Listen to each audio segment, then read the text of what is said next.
It's 9 a.m. till midday. All right, we continue the conversation on the talking point. Let me invite my guest, Mielani Holeni, who is the Chief Group Advisor at Ndiso Consulting Group, onto the show. Mielani, good morning to you. Thank you for your time this morning.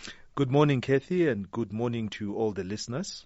Important for us to have this conversation, especially because you know that on this particular show we have a feature called Municipal Watch that specifically looks at issues in different municipalities.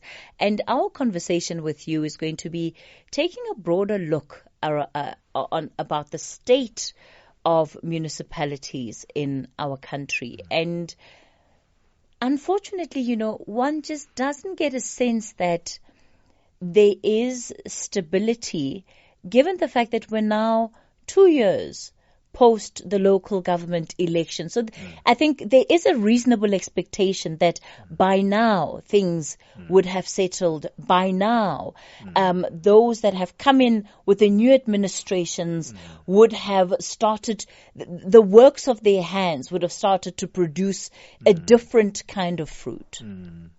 Well, I think it's a reasonable statement to at least expect that, those who are come in with new ideas, come in with new energy, and they come in with a way of wanting to do things differently.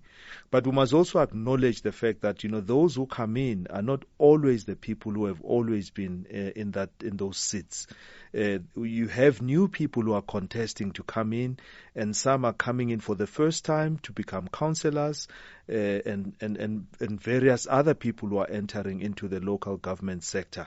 So that is crucial to also consider. So even if you divide it in thirds, to say a third of the people are the ones who are there, a third of the people who are the ones who have some kind of experience with local government, equally maybe there's another third of people who are coming in fresh into the space. So there's also a learning curve for those people that are coming in.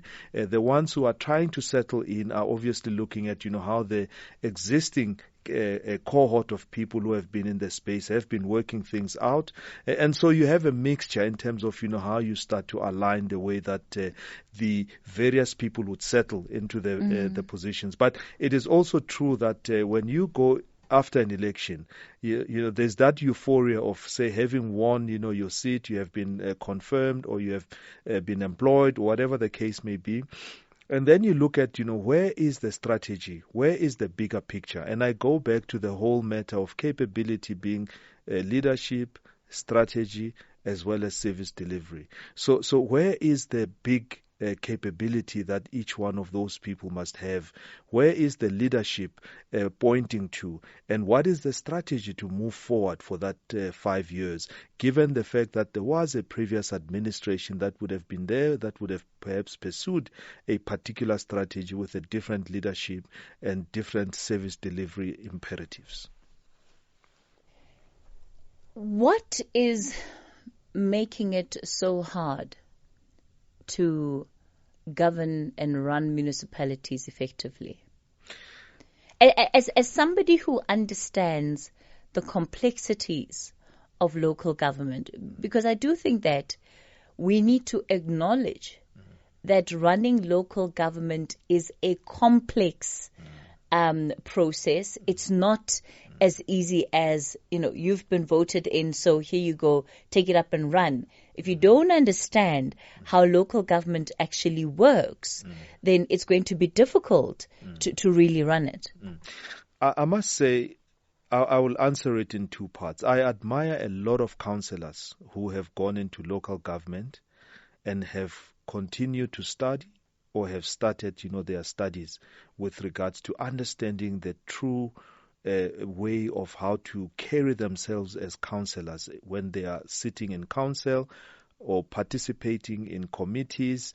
Those who become members of the mayoral committee can discharge their responsibilities. So I have a lot of respect, for those councillors that are taking their time to understand what this local government is all about, or at least to understand what is the management imperative that they should be discharging. So I that's the first part to it. And the second part to it is that, then you look at the officials as well. Those officials that, come in with the requisite qualifications, they have not come in because of any other means, but they are coming to apply their skills within local government. So local government, more than I would argue provincial as well as the national, the complexity that you were talking about is a lot more. There are multiple moving parts that, someone at least must come back with some kind of a theoretical background that gives them a sense of, okay, I see chaos, but in this chaos, how do I start to organize some of, the problems that are there into a couple of themes? How do I tackle the themes? How do I align each one of those areas to create some kind of a roadmap to start, solving the issues? Otherwise, you have a situation where if you are sitting as supposed to being a councillor who gives inputs or who drives policies or in committees and so on, and you have a situation where you are being fed ideas and you're not sure which way to characterize these ideas. Are these ideas or proposals supposed to take the municipality forward? Are they self-serving? Are they continuing,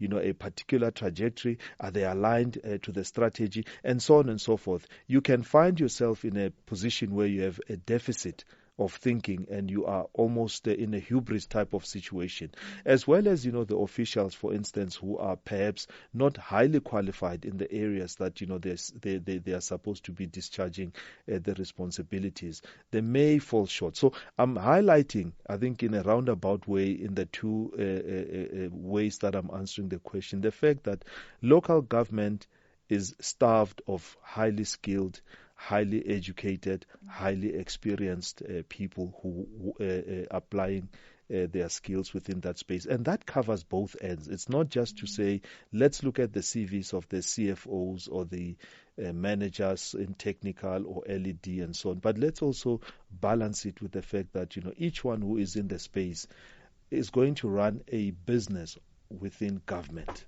And that business within government must show a visible return from a service delivery point of view, as well as the surpluses that are there, the programs that are there, the fundraising, the capex, and so on. It's been interesting for me to note that more and more when the idea of coalition governments is spoken about, Johannesburg and what has happened in Johannesburg in the last year to 18 months has really rattled people. That you can have, how many mayors has Johannesburg had? 5. Close on 5 mayors in under 2 years.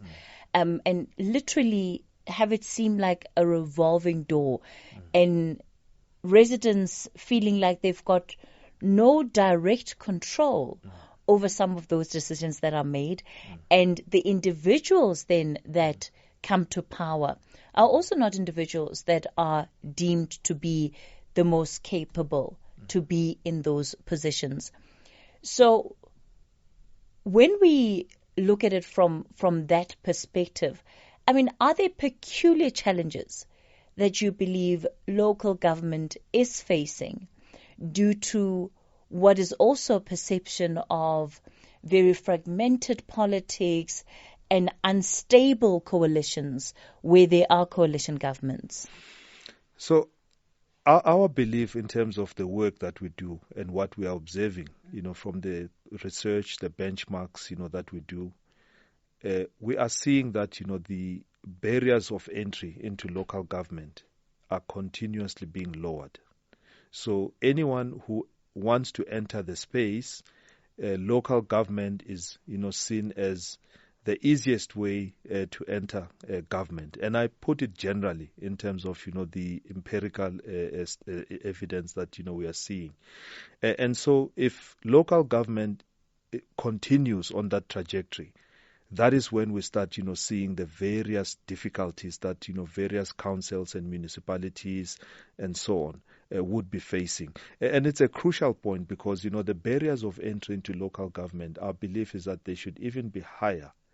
Looking at someone who sits at province with due respect, someone who sits at national with due respect, is they are not on the ground. And I think I want to go back to the fact that we must always understand that the three spheres of government at any given point in time, all of the spheres must be functional for government to be said to be functioning. If any of the spheres of government, one or two or all of them are dysfunctional, government is not functioning. But the importance of the barriers of entry into local government is one that needs to be at least upheld with regards, to the what eventually comes out. I think the symptoms of whether it's, you can classify it as, political, you can classify it in many different ways. It still goes back, to the issues of what are the people who are coming in, what are their capabilities from a leadership skills point of view. Are they people who can look at issues, strategically? Are they people who can drive service delivery in a particular way? Are they people who can understand the various models that they can at least invoke such that, as a leader coming into a municipality which is dysfunctional, how do you then position and reposition the municipality to steer it away from the dysfunctionality and infuse now a new strategy that is seen as one that drives the municipality, not just based on a single manifesto, because manifestos, I think, are published in a particular way, but clean water is clean water. Electricity becomes, electricity, or is electricity. It does not, really change. What changes is the mechanics of how do you achieve through a prioritization of the list. So if you can base it on Johannesburg, and I think Johannesburg provides, a key study of, where things, have gone very well and can deteriorate, very quickly in terms of, the changes. The other cities and the other municipalities are also not immune, because it's a trend, that at least has rattled, the way local government carries itself, from there on. So then the issue is, if you have changes and such changes at a rapid pace, how do you cement, the whole issue of leadership? How do you cement which strategy, or at least do you follow? And by strategy, maybe I'm being loose, because someone will say there's an IDP that is there for 5 years and so on. But there's also equally a way of saying, how do we get to achieve the imperatives that are sitting in the IDP on an annual basis? Because that strategy is the one that determines how the budget will look like, is one that will determine how the attraction of skills, into the local space and so on. So I think that is, if I put it in those terms, I can slice the issue and dice it in that way. Mielani, is there a genuine commitment to carry out priorities as they are in the IDPs of municipalities? And do we find that budget prioritization fully aligns itself with what is in the IDPs of different municipalities? I would like to start by saying, are the IDPs put together in a way that is relevant and answers, the problems of each one of those municipalities? I think that is a crucial point, because IDPs have been around for a while now. We've seen them being tinkered, updated, changed, and so on and so forth. But are they addressing the core issues of an area, or is it a compliance? I think that is what I wanted to get to. Part of why I was even avoiding that part of the conversation is that if IDPs were to exist in the truest sense of what was intended, you would have a lot more participation in the process than what we see currently. Not only is that not happening, in fact, in some municipalities, there is intentionality on the part of the officials there to make sure that there's as little public participation in that process as possible. And I'll continue to get your thoughts on that in a moment. We're in conversation with Mielani Holeni. We're talking about the state of municipalities. He's an expert in the space, and we're really getting his insights about just where the challenges in local government really lie currently. It's 11:30. It's time for the latest news headlines. Stations that you connect with and react to. SAFM.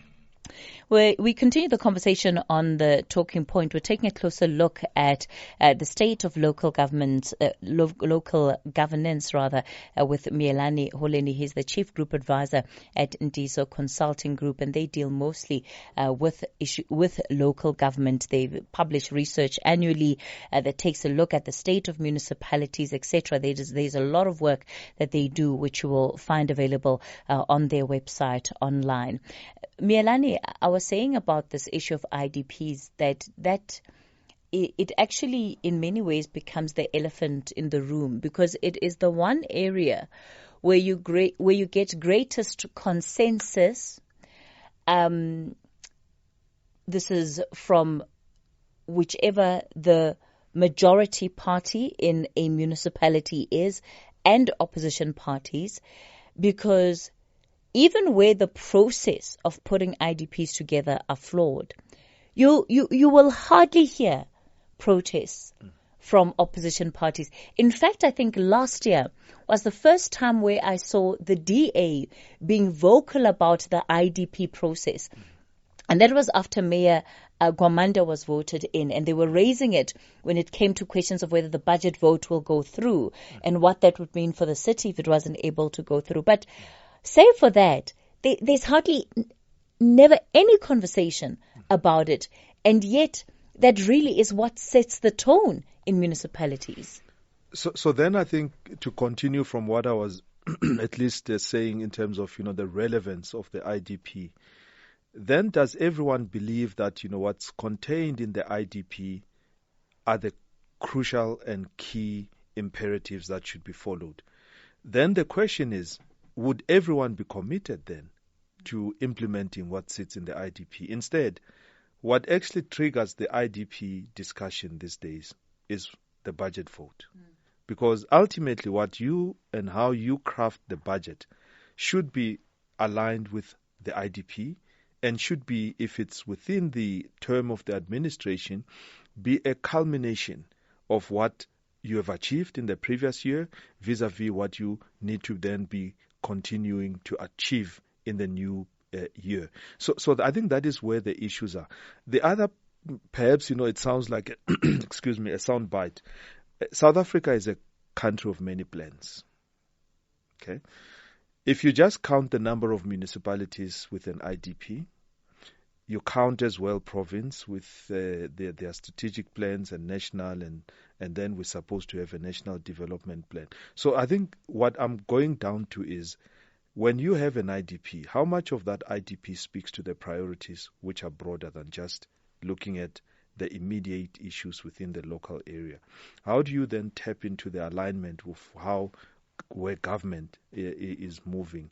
Because that is how an IDP should also be informed, to the point where if there's commitment, there should be commitment straight through the national, the provincial to the local, to say, actually, we now have what the DDM is trying to achieve of a one plan. And that one plan perhaps, is reduced to 44 plans instead, of 270 odd, plans plus, and so on. So then you end up, having a one consolidated plans, because within the municipalities, the commitment to implement the IDP is annual, is the SDBIP, the Service Delivery Budget Implementation Plan. But then the other aspect of it is 5 years to implement a strategy. Okay, it's great. But in the long term, or what is the long run strategy for municipalities which goes beyond just the 5 years? Is there a long-term strategy beyond 5 years for municipalities? No. I think that, we can answer in very simple terms, no. We continuously look at, how the 5 years looks like. It's almost, driving, looking down And when you get to the destination, you look up and you were not sure how you were navigating. So I think the other part to it is the commitment should always be based on the long-term plan. Then you are solving the issue of how a strategy within a municipality comes in, because a strategy should not necessarily be party dependent, but it should be what the wishes of the people are, of development, of growth, of achieving milestones, of changing the face of that particular municipality, to create jobs, to create industry, clean water, and all of those things that we so rhetorically see within the various plans. So, Mielani, you've described a lack of capability because we've got big questions on the part of leadership in municipalities. Clearly, lack of strategy for many municipalities, and all of that is leading to poor service delivery outcomes. So we are dealing with a lot of municipalities that are not capable municipalities. Add to that a lowering of the of the entry to local politics and to local governance, rather. And I think perhaps the point there is also that there is this marriage between politics and local government that apparently cannot be separated, where you have politics really influencing administrative decisions, and therefore, even as they exist, many municipalities are not operating independent of politics. What happens now in this situation? Because at the end of the day, all people want is that when they go home, they must have a decent road to do that. When they get home, they must open their taps and find clean drinking water. If they take out their rubbish, they must know that it will be collected and that things will run, that there's a basic standard that they can expect to be upheld. Yeah, I think, the issue of politics, obviously we can talk about politics ad nauseum, but it also goes back to, imagine if you did not have a political oversight in terms of, municipalities. You can postulate how the situation would be and so on and so forth. And vis-a-vis the fact that we have, or supposed to have, political oversight within the space, what is the core of having someone who is a political representative? Is it not to be the vanguard of the people? Okay, is it not supposed to be what we've promised we are going to do for the people gets done by the officials who are employed within the municipality?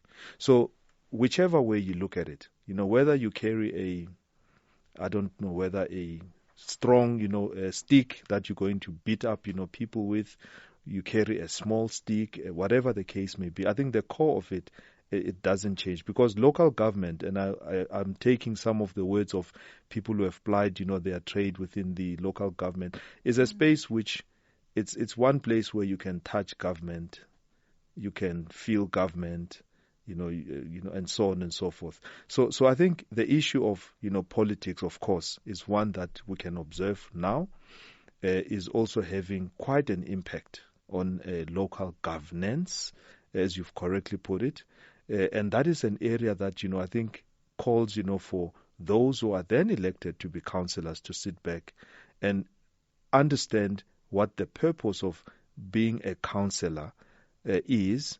Yes, you have been put forward coming from a political persuasion or party, but what is that role of being a councillor in terms of, being the vanguard of protecting the rights, the service delivery, and so on of, the people. So perhaps, yes, you can come with whatever color of your shirt, but the ultimate thing is, how do you then drive and make the ward committee functional?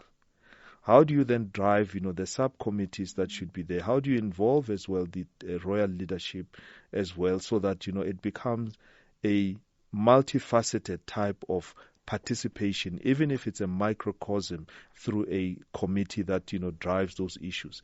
By the time you get to council, with all of the items that are supposed to be debated upon or passed and so on, you should at least have had that consultation with your stakeholders within the ward that can give a richer type of information. In fact, yes, there are a lot of documents that flow through council, but I'm putting a point which says if you have people that are equally adept, qualified, keen to support, they can be a support structure that helps in terms of shaping some of those things that happen within there.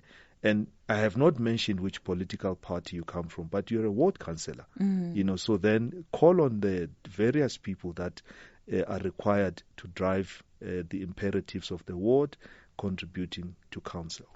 All right. It also sounds to me that perhaps if we take the time to better understand the structure of local government, then there might be a lot of different ways in which we are able to hold these officials accountable, and perhaps more accountable than we do currently. I just want to take these WhatsApp voice notes before we get ready to conclude our conversation. Good morning, Kathy. Listen, Kathy, I hear the gentleman say the standard of electing or acquiring the councillors has lowered. No, Kathy, there is no standard at all. Imagine a councillor who can't even open a spreadsheet. How are you going to read any report if you can't even open or manipulate a spreadsheet to can see all your numbers and stuff? No, Kathy, this is wrong. This is totally wrong. I sat one day with another lady, the councillor. She couldn't even open a spreadsheet. And I asked myself, now how does she read the reports? No, this is not fair, Kathy. Good morning, Sis Kathy. Your guest, your production team, and listeners. Well, I think one of the major reasons why we are having municipalities which are not functioning in the country is that the African National Congress government actually is not a government of the people, rather a conspiracy to seize power. Because even when they come with the IDPs and the budget vote, they come fast, fast meeting, and then quick communities must sign, and these documents tomorrow by 12 o'clock they must be submitted, unless there won't be budget. Just rhetoric, so that the documents can be signed and voted. So it's a problem that we have in this country. We have a conspiracy to seize power, not a government of the people as such. So, yeah, we're in trouble. Thank you very much. It's DK and the President for just going. All right. Thanks for that. Melanie, your parting shot? I think there's always a question I get that says, is there hope? And I think it's one thing that it's not fair to, debate a subject like this and say, okay, what are the solutions, going forward with regards to, to local government? We're going into elections now, which are provincial and national. I think now the responsibility lies with the new cohort of leaders who are going to come in with regards to how they support local government, better. And in fact, the endeavor to make local government the center of where things happen, because we've articulated the fact that municipalities are the ones that make up a province, they make up a country ultimately.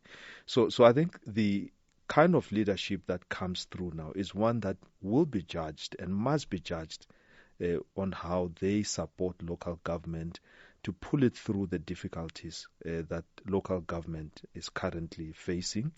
We can argue issues of coalitions in different ways, but if city must be potholes must be gotten rid of within the city, it must be. And so on and so forth. So I think those are the issues that, with this election, service delivery must also be a problem of province as well as national. It must not just be higher level issues and so on and so forth. Renewal of this, renewal of that. But it must be around how do we galvanize other stakeholders beyond the public sector to support as well the growth and the development of local government. So I think that is the main issue that we must judge the new cohort of leaders who come through.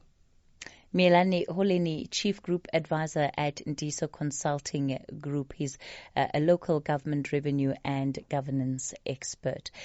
That's where we leave it for today on The Talking Point. We'll be back with you again tomorrow from 9 o'clock.